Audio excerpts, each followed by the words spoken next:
Welcome back to our channel! Today we are putting our cooking skill to the test with Argentinian versus Russian cook-off. That's right. And she is going to be making Argentinian empanadas, and I'm going to be making traditional Russian beef stroganoff. And you guys will decide who gets to win the challenge. But before I start cooking, here is our plan. All right, we're here in the kitchen where the magic happens. Today, I'm making a Russian classic, beef stroganoff. It's creamy, savory, and absolutely delicious. Natalia thinks her empanadas stand a chance, but come on. I'm working with perfectly seared beef, rich sauce, and buttery potatoes. She's just wrapping meat in the dough. No! I mean, come on. My plan, get the perfect balance of flavors and make it authentic as possible. I'm making Argentinian empanadas, and I know it's going to be better than Anton's dish. This dish is good. I'm making perfectly golden, crispy empanadas. The audience will definitely pick me because everyone knows that empanadas are unbeatable. So here's how it works. We each make a dish from our home countries, and at the end, we'll do a taste test and see who wins. Yeah, we'll be judged based on 4 categories: taste, creativity, authenticity, and Creativity. I already said that. Presentation. Plus, you guys get the final say. Drop a comment below. Let us know who you think won. So this is what we use to make beef stroganoff. The most important, we have filet mignon beef, the best, potatoes, onion, mushrooms, and of course we have some sour cream, heavy cream, and paprika for the sauce. So let's see how it turns out. So here we have all the ingredients to make empanadas: ground beef, empanadas dough, pepper, green onion, epanto, parsley, and egg. And that's it. Now let's do magic. So the first thing is I'm cutting all the filet mignon into little strips, just like this. You know, that way it can make sure to absorb all the sauce, all that tasty. I like to not include fat in my dishes. I know my mom would yell at me for that, but sorry, Mom. So I'm kind of a lazy person, which is why I don't like to cut the onion myself. I put it into this fancy dicing thing. It's really handy. Ooh, this is a strong onion. Okay. I cut it into smaller pieces first, put it in there, just like that. Saves a lot of time. Gotta say, I love Amazon. This is not sponsored by Amazon, no. Onions prepped. And now I'm gonna slice the mushrooms. Boom, that was fast. Mushrooms are sliced. Now I'm gonna marinate this meat real quick. It's a secret Russian recipe. I can't share the details here. I'll just say it involves baking soda. So for the marinade, like I said, it's kind of a secret, but because you guys are watching us, I will share the secret with all of you. What you do is you marinate the beef, not too long, about 30 minutes, in a mixture of a little bit of soy sauce, some Worcestershire sauce, mustard, lime juice or vinegar, a clove of garlic, and this is where the secret comes in, good old Arm & Hammer baking soda. This is baking powder. Just a little bit. And the reason why you do this is because baking soda actually increases the pH level of the beef, and it helps absorb everything and tenderizes everything, almost equivalent to, you know, hammering your beef. If you want to know why all that Chinese food meat that you eat is so tasty and tender, it's because they use baking soda. Now you know. Subscribe for more. We're gonna do about a quarter of a teaspoon. Paprika, just a little bit. You don't need too much. Mix it up to make sure the flavor gets everywhere. Oh, it smells amazing, actually. I'm excited for this. Empanadas time! Okay, so let's see. We have all the ingredients here on the table. So I need to cut this pepper first. You have to wash it. I didn't. That's true. She never washes them, but I'm not dead yet. Well, now I will use the magic. The handy dandy Amazon cutter. Ta-da! Be careful with your fingers. Well, guys. No. No. Yeah. Pepper zero. Natalia.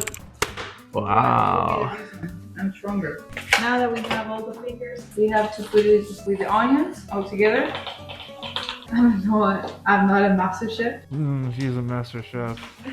But my beef stroganoff is gonna be better. I can't wait until the moment ChatGPT can peel my potatoes for me. Does your cutting board spin? If it doesn't, you gotta get a new one. Amazon. And fun fact, and this is very important, if you look up beef stroganoff, the recipe on Google or whatever, you'll see that it's usually, you know, shown with macaroni or pasta. But this is actually incorrect. In Russia, and I would know, I'm Russian, they actually eat it with potato because I want to score those authenticity points. I'm making it the real way. Okay, so the first step is we're gonna do the onions for about 5 minutes. Just get them nice and soft. Oil, I put a tablespoon or 2 of oil and 1 tablespoon or 2 of butter. Oh, and look at that. Our water for the potatoes is boiling. Let's drop that in. A little hot. It's okay. In Russia, we don't care about hot. Now we're adding the mushrooms until they're soft and ready. Just a drizzle more oil. I think this is good enough for the mushrooms and the onions. So another little trick that my mom shared with me is to use a little bit of flour to coat the beef, because this creates a little bit of, I guess, a coating that locks in all the juices of the beef. Flip it over. Bam! Bam! Like I'm a Lagasse. You guys remember him, right? Just bam! Bam! Bam! Bam! Bam! Bam! Bam! Bam! Ready to go. All right, so I put in a little bit of the butter. You gotta make sure the pan is pretty hot, and then start putting the meat into layers. Make sure there's enough room between each piece.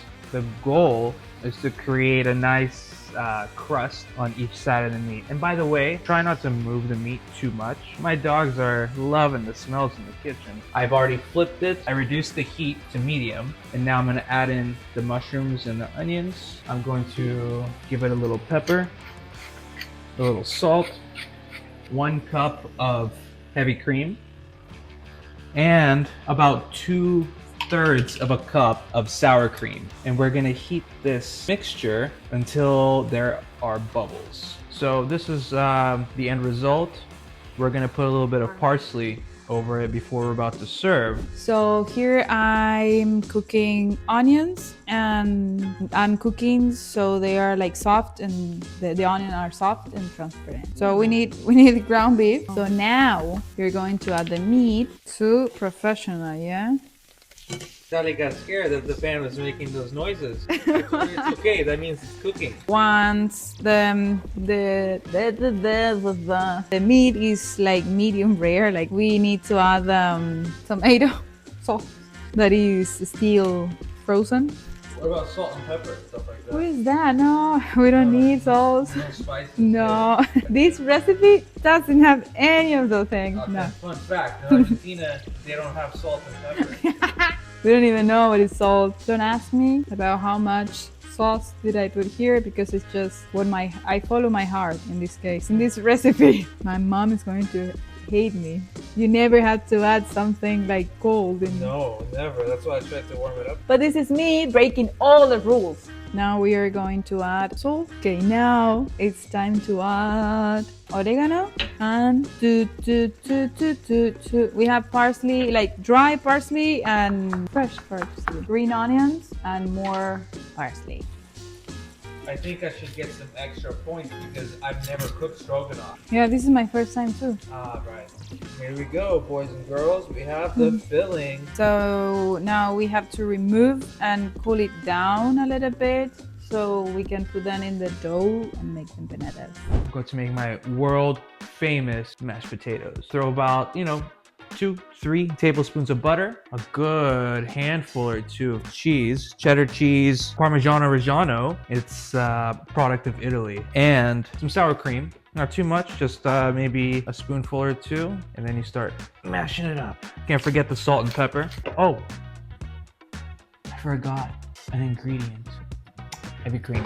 With this, it's gonna be creamy and airy. Now we're talking.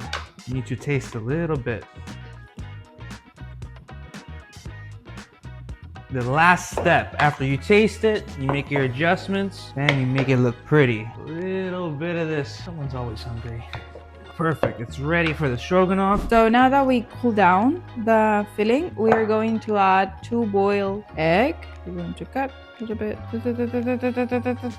Okay, now is when the magic starts. Just 1 or 2, and then This is the hardest part. Very trained hands here. yeah, look at this. So now what I did is to add a little bit of water here, what is like dry. Let's see. Should work. Yeah, now much better. This was the first one. This is called progress. 10 years later. Yeah, and now we are whipping.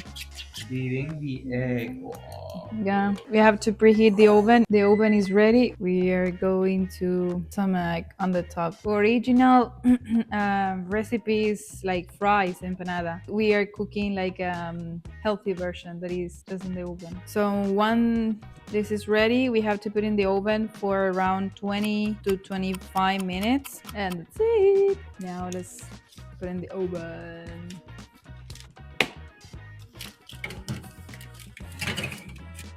Twenty minutes later. Let's see. Final result. Here it is. We're looking at the winner right here.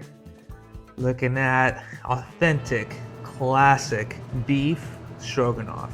Second place. And the delicious and traditional, authentic, beautiful empanadas.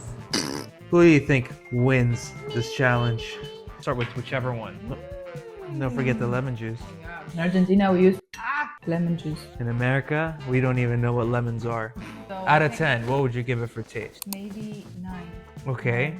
And what about for presentation? How it's plated? Oh, 10. What? For authenticity, how authentic is this? Well, the traditional one is like fried, so it could be 8. And for creativity, how creative were you? Oh, 10. 10 out of 10. It's good. And I don't even like much the mushrooms. There's no mushrooms in there. What is this? Don't worry about that. For taste, 10 out of 10. 15 out of 10. 20 out of 10. you guys heard it here, see? Authenticity. Whoa. I have no idea. I think it's authentic though. Okay, so, 9.5. okay. What about presentation? Do you see the parsley? Yeah, it looks good. Okay, so, 10 out of 10. okay. And what about creativity? 9.5. Well, that means she says mine's better. I'll do mashed potatoes first, which I already know. That's a winner. This is what I really wanted to find out. How the filet mignon. What? It's so tender. You have to Pretty do good. that, like, Pretty good. video. I will give it 9.5 for taste, authenticity, 10 out of 10. Oh, presentation. Presentation, I think a 9 because, you know, I think how they do it is they put paprika around the rim yeah, of the but- bowl. So that would have been the next level. And creativity, I would give it a 7 out of 10 for creativity because I didn't do anything different to this recipe. You know, it was just the recipe. So now, the moment I've been waiting for. Oh. Is it hot? Nah. What? What? Nah. I'm just kidding. This is good. I would say taste 9.7 out of 10 because you can always improve. This is how I live. Authenticity, 8 out of 10 because I am sure that in Argentina, the authentic recipe includes olives, which I'm glad these don't include olives because I don't like olives, but it also includes cumin spices. Please comment below and let us know what is the authentic empanada recipe to you. Presentation, 10 out of 10. The lemon, out of this world. The lemon does it. The cherry on top. Creativity, I didn't do creativity. I'll give it a 9 out of 10 because this is in fact Natalia's own version because it's unique. It's her empanada recipe. So I win. She wins. Magnifico. You let us know who you think won the challenge. And one lucky person, and I'm serious, they're gonna get one of these winning empanadas delivered straight to their house so they could try it, enjoy it for themselves. Yeah, So subscribe, like the video, recommend our video, and see you in the next video. Yes. Adios. Bye.